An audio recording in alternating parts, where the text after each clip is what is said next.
다 같이 앉으시겠습니다.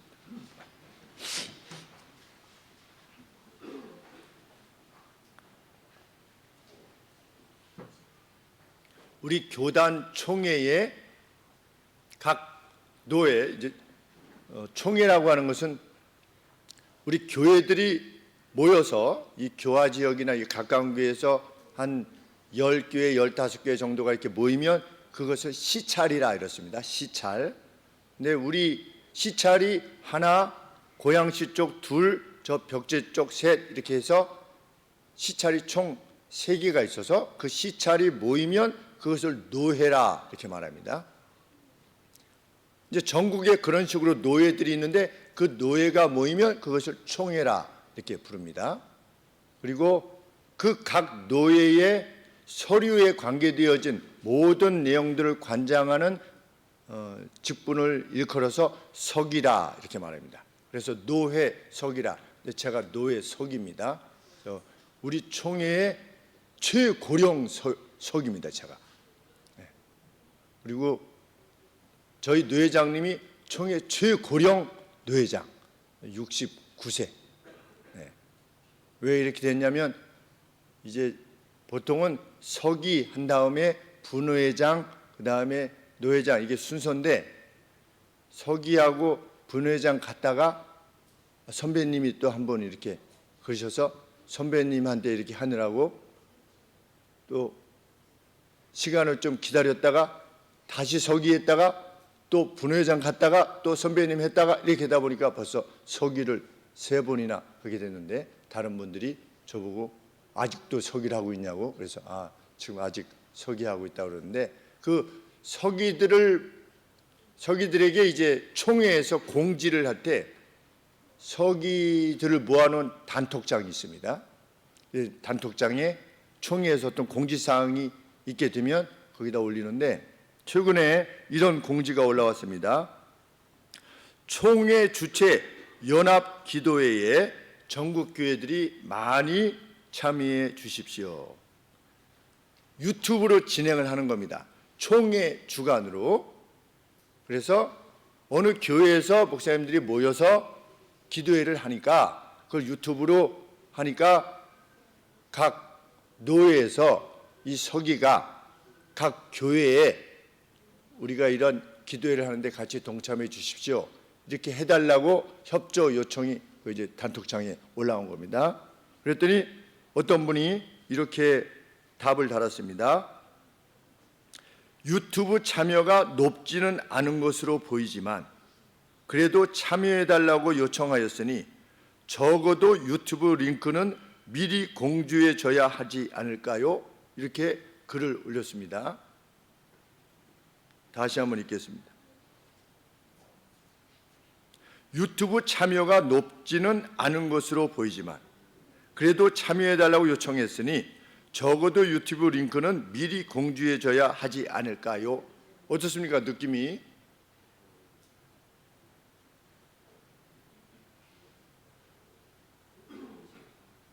누가 이 버전을 좀 하나님이 기뻐하시는 예쁜 말로 좀 고쳐봐 주세요.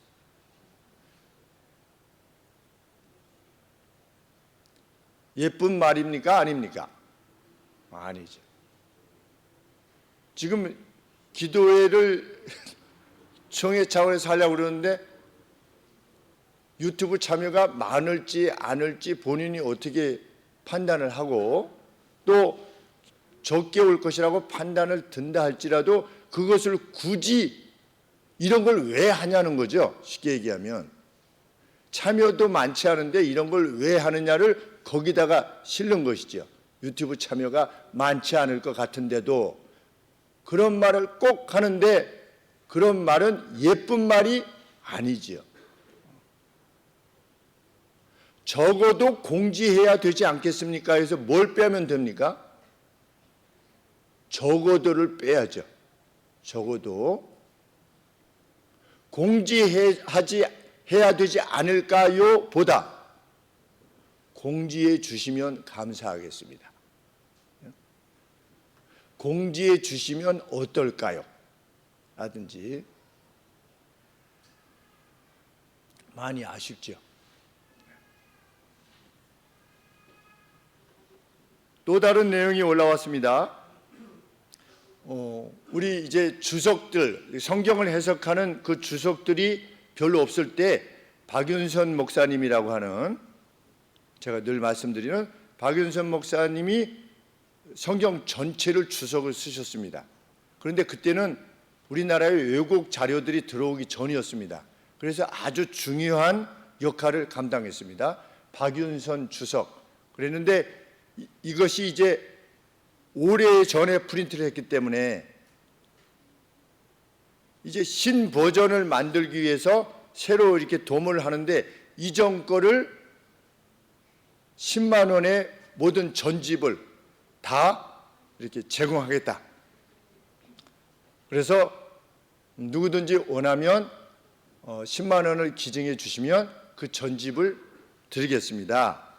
그리고 그 10만 원을 가지고 모아서 이제 새롭게 박윤선 목사님 주석을 발간하고자 합니다. 이런 차원에서 글을 올렸어요. 그랬더니 뭐라고 이렇게 글을 올렸냐면, 그 중에 한 분이 10만 원을 기증해 달라고 그러니까, 기증이라는 단어로 혼란스럽게 할 것이 아니라, 벌써 근데 같은 분이에요. 조금 전에 그분이에요.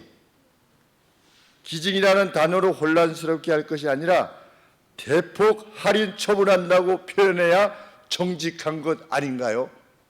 이렇게 글을 올렸어요. 혼란스럽게 할 것이 아니라 라고 하는 표현, 예쁜 표현이 아니죠. 정직한 것 아닌가요? 이거 역시 예쁜 표현이 아닙니다. 그래서 제가 답글을 달았습니다. 근데 이름이 가만히 이렇게 보면 제가 전도사 때 중등부 학생이었던 것 같아요. 근데 이제 신학교에 가서 이제 목사가 된 거죠.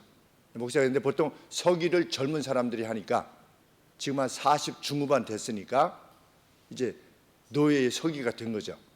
서기에 이렇게 올려서 이름이 특이해서 제가 기억을 하게 되는데, 제가 정중하게 이렇게 글을 달았어요. 혹시 제가 알고 있는 그 목사님입니까? 이렇게 달려고 하다가 그냥 그러면 어색해 할까 봐.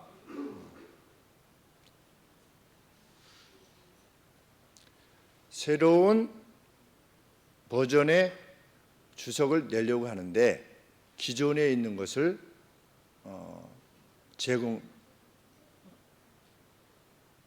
제공하려고 하니, 그 기금을 마련하려고 하니 10만 원씩 이렇게 하면 감사하겠습니다, 이런 뜻이 아니겠습니까? 이렇게 이제 글을 올렸더니 그 뒤로 이제 말이 없어요.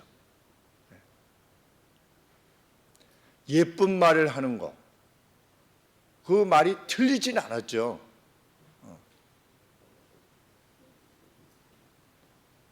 기증이면 기증, 재고철이면 재고철이라고 하지 왜 말을 헛갈리게 하느냐. 그 말도 틀린 말은 아닙니다. 그런데 예쁜 말은 아닌 거지요. 똑같은 말이라도 예쁜 말은 아닌 겁니다. 오늘 성경이 그 말을 하고 있는 겁니다.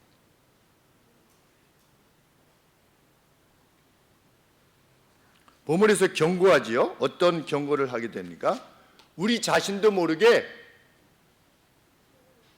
이러한 책망이나 비난성 발언으로 많은 사람에게 상처를 준다는 겁니다.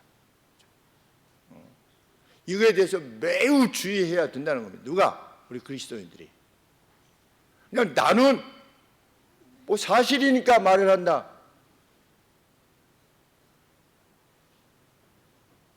가르침을 주기 위해서 말할 뿐이다. 본인은 그렇지요. 그러나 오늘 무엇이라고 말씀하십니까? 많이 선생이 되지 말라. 선생이 되려고 하지 말아라.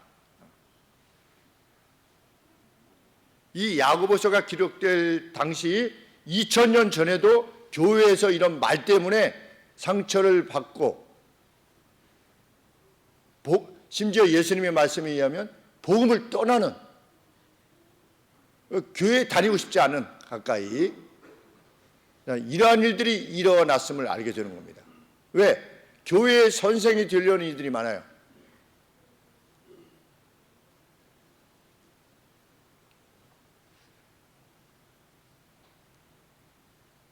그런데 신기한 일은 객관적으로 볼 때 미숙한 상태에 있는 사람일수록 지시를 많이 합니다.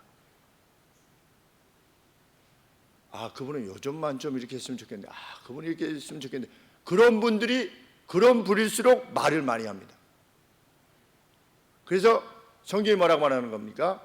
선생이 되려고 하지 말아라. 자, 여기서 선생이라고 하는 것은 그냥 뭐 학교 선생님이 아니라 가르치려고 하는 자라고만. 그런데 이 가르침이 책망, 주로 책망에 관계된 것이죠. 왜 갑자기 이런 말씀이 주어지게 됐느냐 하면, 이 초대 교회 내에 이제 많은 사람들이 예수님을 믿게 되지 않았습니까? 그런데 어떻게 믿는 것이 예수님을 믿는 것인지 아직 잘 모르잖아요. 성경도 그렇게 많이 있지 않고, 그리고 그때는 주석도 없었고, 사도를 만난다고 하는 것은, 직접 가르침을 받는다는 것은 정말 어려운 일이고,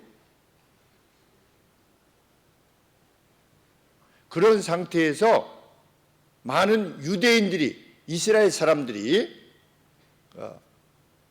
유대인들이 회심해서 예수님을 믿게 된 겁니다. 그런데 그 사람들은 원래 무엇에 익숙해져 있습니까? 구약에 익숙해져 있죠. 유대인들이니까. 그래서 믿음 생활이라고 하는 것은 이렇게 하는 거야 라고 가르칠 때 무엇을 중심으로 가르치게 되었는가? 구약의 율법을 중심으로 가르치게 되는 겁니다. 구약에 의하면 이 이스라엘 사람 아닌 다른 나라 사람들은 그 구약에 대해서 잘 모르잖아요. 그런데 유대인들은 이미 자기들이 그 안에서 자랐잖아요. 그러니까 모든 것을 알고 있지 않습니까? 그러니까 그 사람들은 어떻게 되려고 하는 겁니까? 선생이 되려고 하는 겁니다. 모르지? 이거는 이렇게 하는 거야. 저건 저렇게 하는 거야. 당신 틀렸어. 그렇게 해가지고 되겠어? 이런 식으로 어떻게 하는 겁니까? 새로 예수님을 믿게 된 사람들을 질책하고 비판하고 억누르고 이렇게 행했던 겁니다. 선생이 되려고 한 겁니다. 오늘로 치면 이제 예수님 감 믿으셨죠? 예수님을 믿는다는 것은 이런 거예요 라고 본인이 가르치려고 하는 거죠. 어떤 삶에 대해서.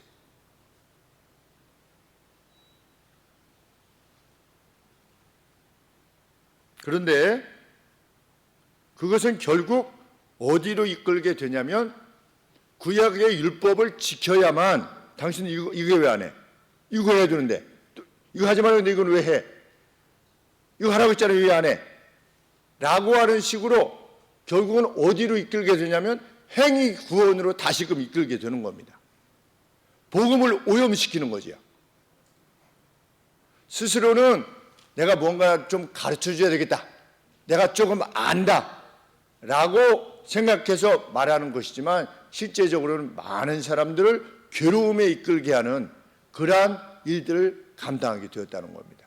그래서 그 준비가 되지 않은 채 당신들 가운데 많은 사람들이 선생이 되려고 하지 마시오 라고 1절에서 가르치고 있는 겁니다. 내 형제들아, 너희는 선생된 우리가 더 큰 판단을 받을 줄을 알고 많이 선생이, 너나 내나 선생이 되려고 하지 말아라.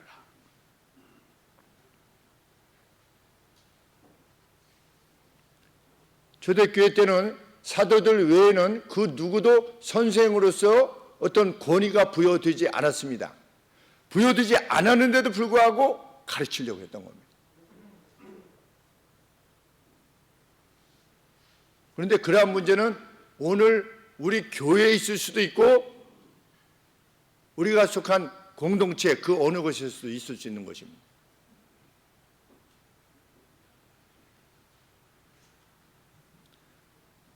스스로 검열관이 되는 거죠. 검열관이. 그래서 그것을 입으로 말하는 겁니다. 이래라 저래라, 이게 틀렸어 이게 맞았어, 스스로 검열관 되는 것. 그런데 8절 말씀에 보면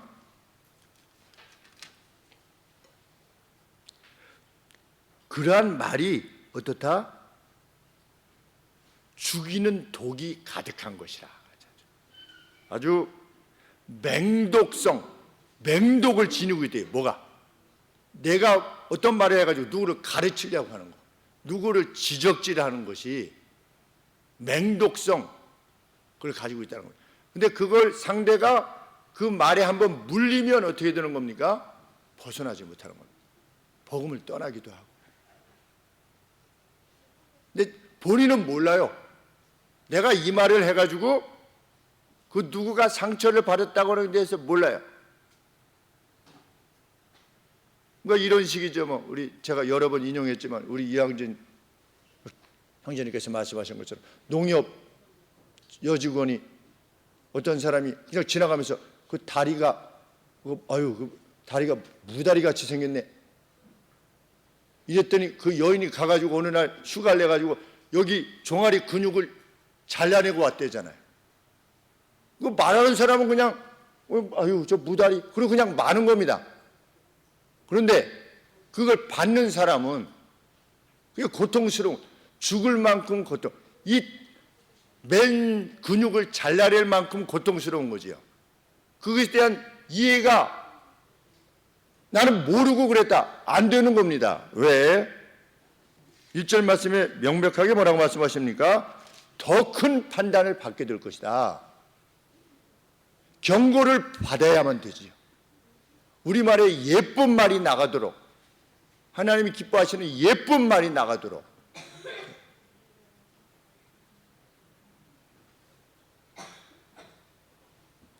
제가 초등학교 6학년 때 부반장 임명장에다가 뒤에다가 이렇게 산수를 계산을 했습니다.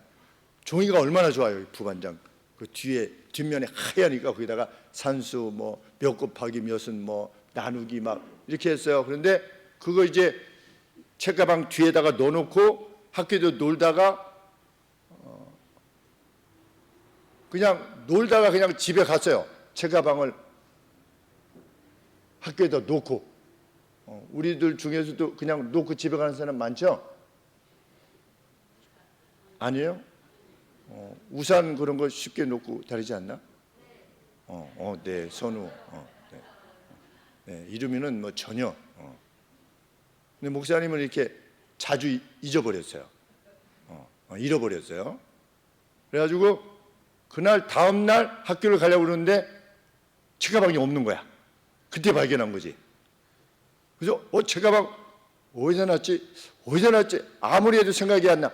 그래서 할 수 없이 이제 그때는 책을 집에다 다 갖고 왔기 때문에 그냥 있는 거 없는 걸 할 수 없고 있는 거 가지고 이제 어떻게 해서 학교를 갔는데 담임 선생님이 이태루 선생님인데 이태루 선생님이 학교 갔는데 갑자기 김희성이 이러시는 거예요. 그래서 네, 그랬더니 너 책가방 잊어버렸지? 그러는 거예요. 그래서 어떻게 하셨지? 야, 우리 선생님이 찾으셨는데 근데 순간 근데 왜 선생님이 화가 나셨지? 근데 교무실 가서 가져와! 그랬는데 교무실 가니까 선생님 자리 옆에 내 책가방이 있는 거야. 그래서 이렇게 가지고 갔어요. 기뻐가지고 왔는데 근데 올라가면서 왜 선생님 화가 나셨지?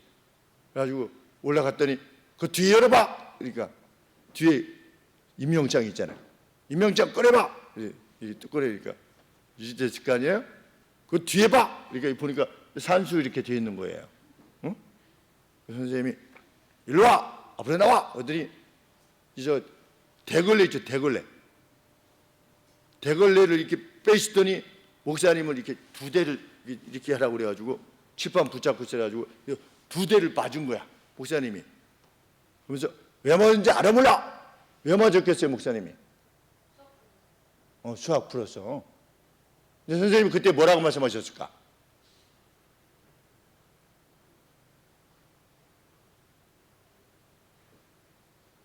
나중에 큰 인물이 될 놈이, 될 녀석이 이렇게 공적인 거를, 이렇게 학교에서 이렇게 귀하게 여기서 이렇게 해준 거를 이렇게 우습게 하면 나중에 어떻게 큰 인물이 되겠어? 이렇게 선생님이 말씀하시면서 선생님이 2대를 때리셨어요.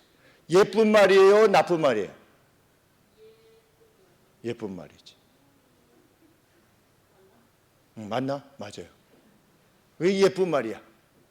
그러니까 맴매를 해가지고 여기 이렇게 부르트도록 2대를 맞았는데도 목사님이 그 선생님, 이태리 선생님을 기억할 때 스승으로 생각이 나는 거야. 왜?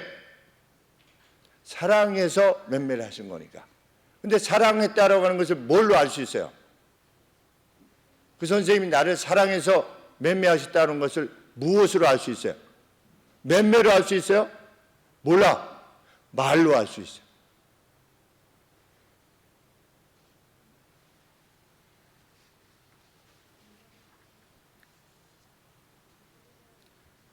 우리가 말로 그 어떤 영혼을 소생시킬 수 있고 또 어떤 영혼을 죽일 수가 있습니다. 그런데 이 상대의 영혼을 병들게 하는 말, 이 말은 상대의 영혼을 병들게 하기 때문에 나중에 하나님으로부터 심판을 받게 될 것이라고 하는 것. 예수님은 심지어 뭐라고 말씀하셨습니까? 그 누군가 어린아이와 같이 어떻게 보면 무가치해 보이는 그 누구가 네가 한 그 어떤 것 때문에 복음을 떠나게 된다면 차라리 네가 네 목에 연자맷돌을 메고 바다에 빠뜨리는 것이 더 나을 것이다. 네가 나중에 받게 될 하나님으로부터의 그 진노, 너의 말 때문에, 너의 행동 때문에 그 누가 복음을 떠나게 되면 그 책임, 한 영혼이 영원한 멸절 가운데 들어가게 되는 바에 대해서 네가 책임을 지게 될 것이다. 오히려 네가 그렇게 할 바에는 연자맷돌을 메고, 이번에 우리 바다에 빠져서 죽었잖아요. 그 3명이 딸하고 이렇게 해서 죽었는데 그 누가 이게 물에 빠져서 죽었다는 것이 얼마나 고통스럽겠어요. 그런데 그것이 더 낫다. 네가 말한 말 때문에 그 누가 상처를 받아서 괴로움을 당한다면 그만큼 무서운 거라는 거지요. 그런데 그 하나님의 심판뿐만 아니라 사도 바울이 뭐라고 또 가르쳐 주는 것입니까? 6절 말씀에 보면 혀는 곧 불이요 악의 색이라. 혀는 우리 지체 중에서 온몸을 더럽히고 생의 바퀴를 불사르나니. 그 말로 인해서 내 생애 자체가 될 것이다. 불사름을 당하게 되는 그러한 괴로움에 직면할 것이니 어떻게 해라? 선생되기를 가급적 행하지 말아라 라고 하는 것입니다.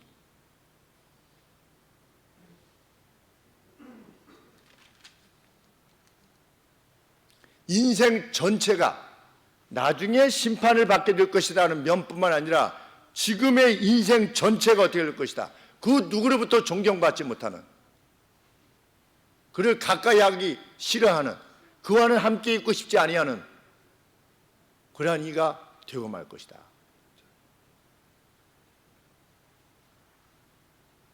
그러면서 비유를 드는 겁니다. 말의 재갈이, 여기 입에 있는 이 재갈이 말 전체를 결정하는 것처럼 이 재갈이,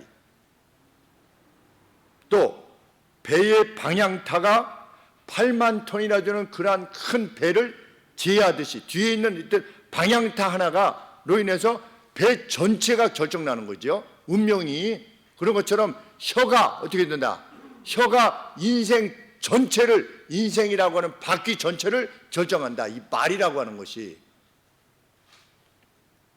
선생이 되고자 하는 말, 그렇죠? 충고라고 하는 명목상 충고라고 하는 비난, 그렇죠? 악한 말,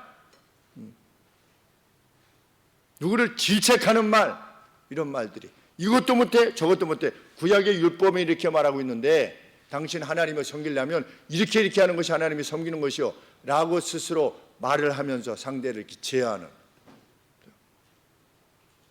그것이 자기의 생애 전체를 불사르게 만들 것이다.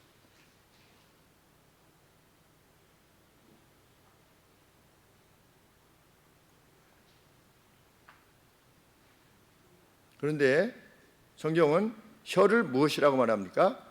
혀가 나쁜 말도 하고 좋은 말도 한다 이렇게 말하고 있지 않고, 혀는 이미 죄로 말미암아 오염된 우리의 혀는 죄악의 세계다. 코스모스래요. 죄악의 코스모스래요. 우리가 이것을 정말 인식해야 된다는 거죠.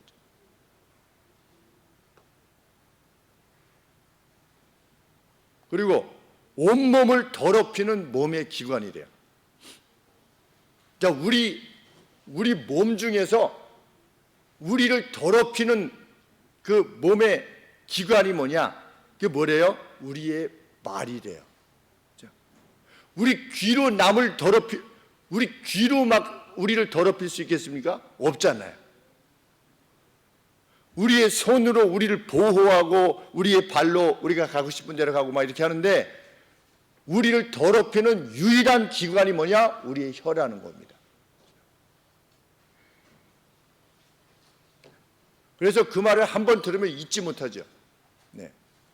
제가 들은 말 중에 가장 인생 가운데 가장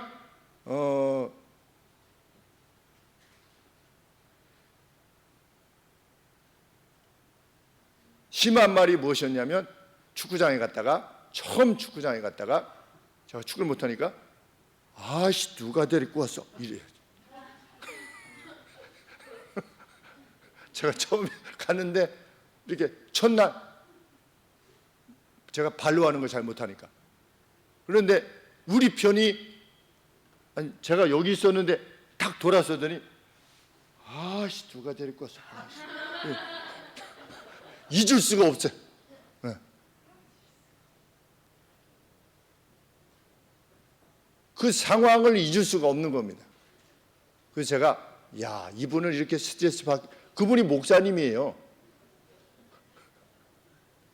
근데 다른 사람한테도 계속 그렇게 얘기했대요. 제가 그 얘기를 하니까 그 하와이에 가신 그 목사님이 처음에 그래서 내가 밤마다 연습하느라고 힘들었다고. 저 콘 사가지고 42살 때 처음 축구 시작해가지고 콘 사가지고 밤마다 가서 초등학교 가가지고 막 훈련하고, 세계 유스 클럽 그 유소년 훈련시키는 그 비디오를 4권이나 사가지고서 하고, 원어로 된 드리블 스킬 뭐 이래가지고서 그거 다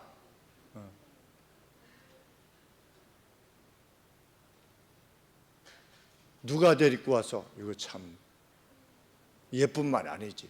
근데 목사도 그런 말을 할 수가 있다는 겁니다. 순간 그냥 별 생각 없이. 근데 뭐 제가 그것 때문에 상처를 받거나 이러지는 않았어요. 그냥 그런 말을 최대의 모독으로 제가 듣긴 들었지만 그게 뭐 기분 나쁘거나 이러지 않았어요. 왜냐하면 제가 실력 자체가 안 되니까. 그렇지만 그분으로서는 그렇게 말하면 안 되는 거죠.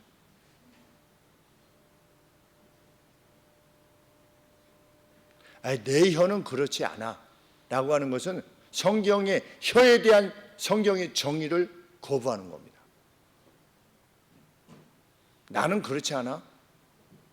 나는 그렇지 않아 라고 생각하는 그 마음이 혀로 하여금 죄를 짓게 하는 겁니다.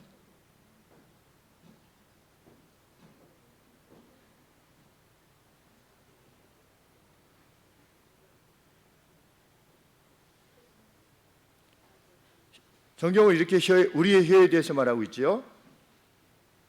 8절 말씀에 혀는 능히 길들일 사람이 없나니 쉬지 아니하는 악이요 죽이는 독이 가득한 것입니다. 그러니까 내 혀에 대한 인식을 늘 이것이 오염되어 있다라는 인식을 지니고 있지 않으면 하시라도 죽이는 독이 나간다는 겁니다.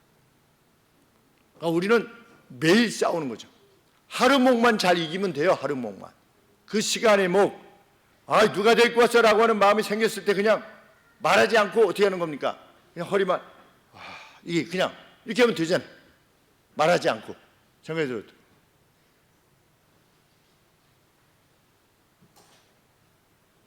이번에 저희 가정에 어떤 오해로 인해서 가족 내에서 어떤 문제가 발생했을 때 우리도 단톡창을 만들어가지고 뭐 이렇게 말을 하는데 제가 그렇게 했습니다.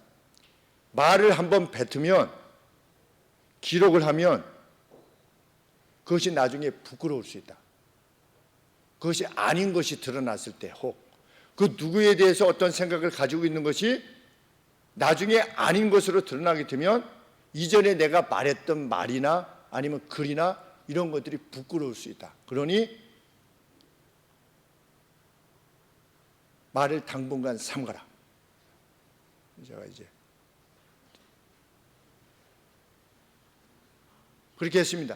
그렇게 해서 그 단톡창을 다 나가라 이렇게 해가지고 단톡창 다 나가서 그 단톡창이 없어졌어요. 근데 나중에 문제가 해결됐을 때 결국 무엇이라고 말을 했냐면 그 문제가 이렇게 진행될 때 참 왜 형님들이 이렇게 하시지 않는지 참 답답했었다. 이렇게 했었는데 지금 결과적으로 다 끝나고 나서 보니 형님들이 지혜롭다는 것을 깨닫고 제가 다시 한번 교훈을 받습니다. 이렇게 말을 하는 것을 듣게 되었습니다.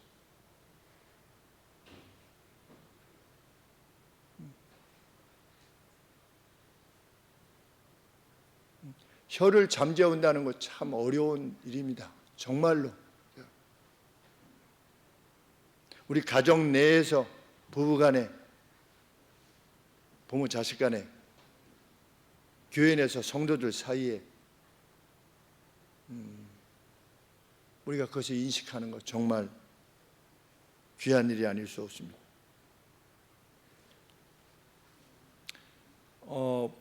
조그만 불이 온 숲을 다 태우는 것처럼 이 혀의 말이 자기의 생애 전체를 불태우게 되는데 그 불은 어디서 온 거냐? 3장 6절 제일 마지막에 보면 그 사르는 것이 지옥불에서 발화하는 거다. 무서운 말씀이죠. 정말. 말, 혀.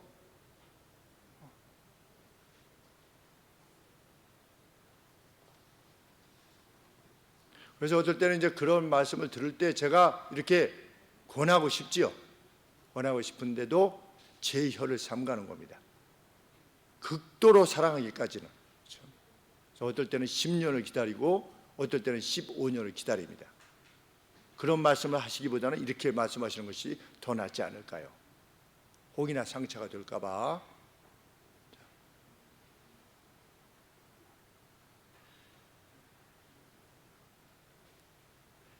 그러면 우리가 어떻게 그 지옥불로부터 나오는 그 불로 나를 태우지 않을 수 있는가? 성경은 길을 제시하는데 9절 말씀입니다. 이것으로 우리가 주 아버지를 찬송하고 또 이것으로 하나님의 형상대로 지음을 받은 사람을 비난하거나 지적한다는 것. 이것이 어떻게 가능하냐? 라고 하는 말씀 가운데 무엇이 있습니까? 상대가 누구다? 상대 안에 하나님의 이미지가 있다는 거죠. 하나님의 이미지.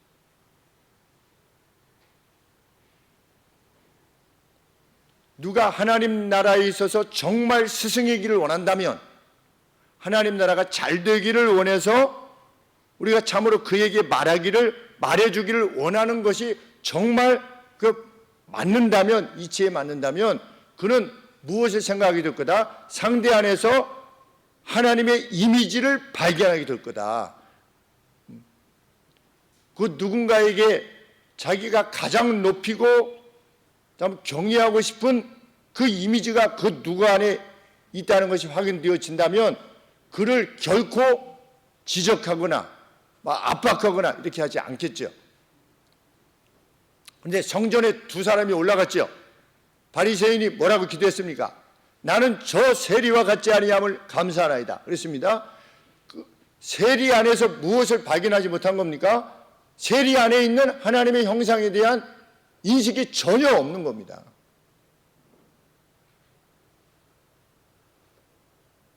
그런데 성경은 상대 안에 있는 하나님의 형상, 하나님의 이미지, 그것을 기억한다면 감히 함부로 그를 대하지 않을 것이며 그를 귀히 여길 것이다. 우리가 부모님 사진 아니면 내가 사랑하는 사람의 어떤 사진이 있으면 그걸 함부로 대하지 않죠. 왜? 그것이 내가 사랑하는 사람의 이미지니까. 저도 그래서 저 설교 그 컴퓨터 옆에 저희 아버지 사진 이렇게 놓고, 또 저를 길러주신 장경재 목사님 사진 그 아드님 되시는 장로님에게 요청을 해가지고 한 장만 주십시오. 내가 장경재 목사님께서 사역하신 그 모습을 내가 담고 싶은데 한 장 주십시오 해서 장경재 목사님 사진, 그 이미지가 거기 있지요.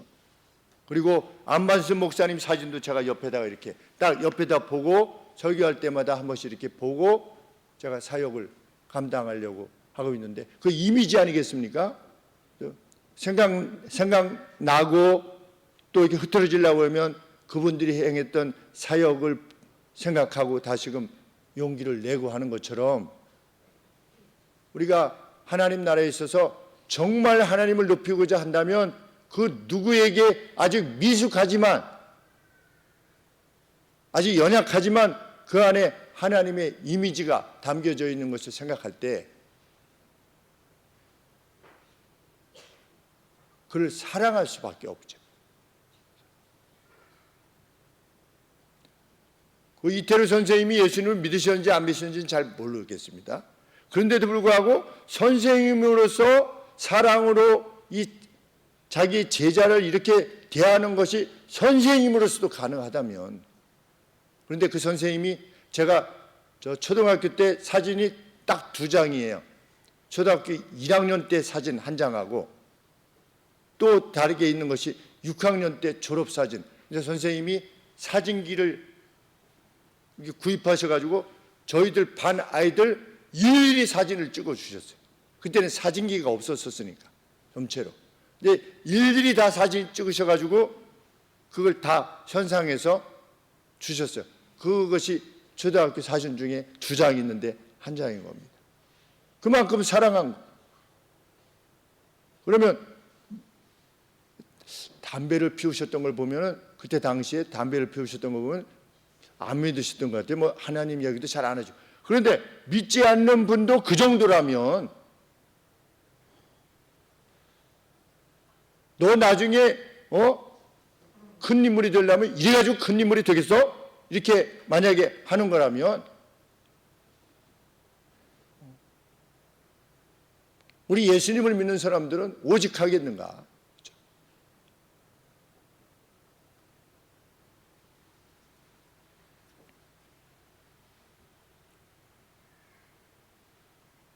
13절 말씀해 보시면, 정말 선생으로서 지혜와 총명이 있는 사람은 누구냐? 그럼 말로 뭐 하는 사람이 아니라 선한 행위로 말미암아 그가 지니고 있는 선생으로서의 지혜의 온유함으로 그 행함을 보일지니라. 누가 정말 스승이고자 한다면 이렇게 하는 거요 저렇게 하는 거요가 아니라, 당신이 이렇게 해야 되잖아, 당신이 이렇게 했으면 좋겠어, 이게 아니라 어떻게 하는 것이 좋은 것이라고 하는 것을 자기가 보이는 거죠. 행함으로.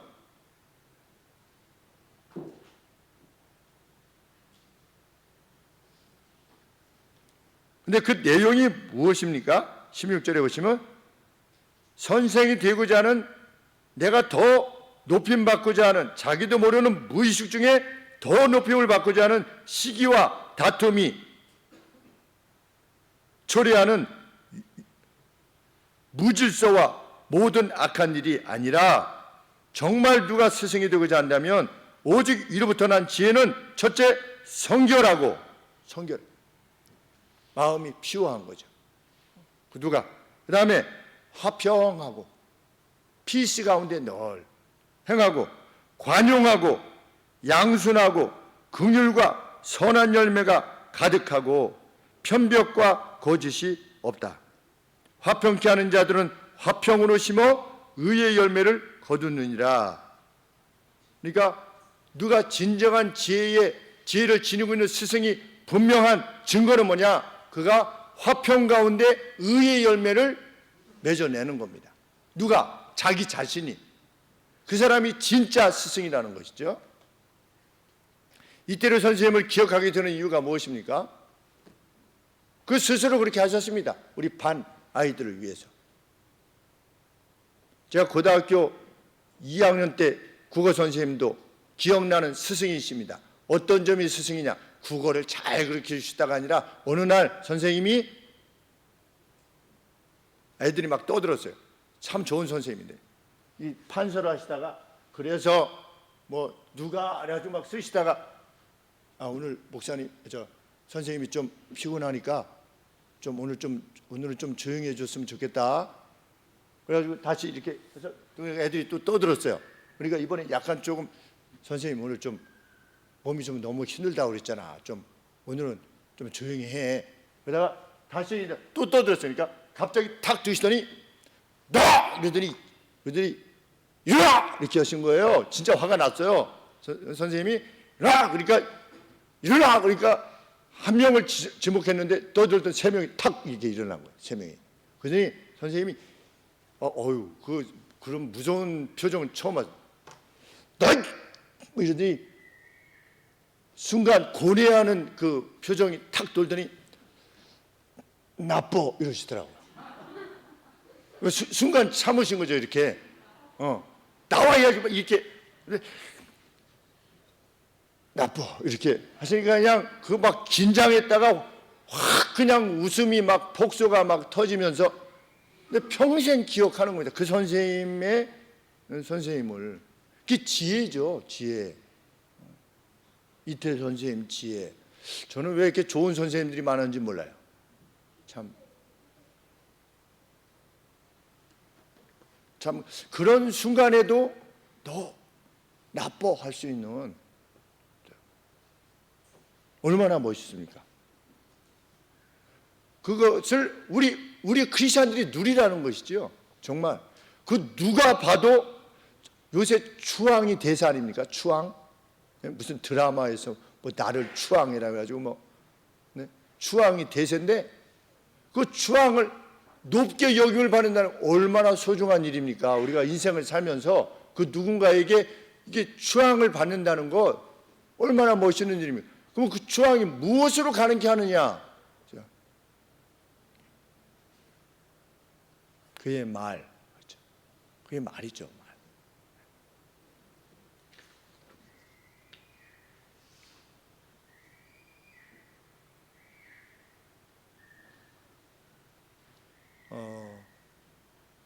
우리가 나중에 천국에 가면 그것을 누릴 겁니다. 그러나 천국에서만 누리는 것이 아니라 여기서 빛된 삶이 가능케 하는 그 추앙된 삶, 그것을 우리가 누릴 수 있게 되기를 원합니다. 다른 교회들도 그것을 누리게 하실 것이지만 하늘소망교회도 여기에 속한 그 누구라도 그러한 인생 누리게 하시기를 진실로 소원합니다. 기도하겠습니다.